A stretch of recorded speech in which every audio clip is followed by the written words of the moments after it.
You ask Tiger to solve. This deals with linear equations with one unknown. The final result is x equals 54. Let's solve it step by step.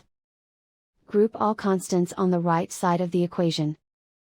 Add 595 to both sides. Simplify the arithmetic.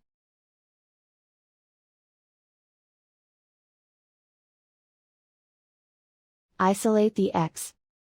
Divide both sides by 85. Simplify the fraction. Find the greatest common factor of the numerator and denominator. Factor out and cancel the greatest common factor. And so the final result is x equals 54.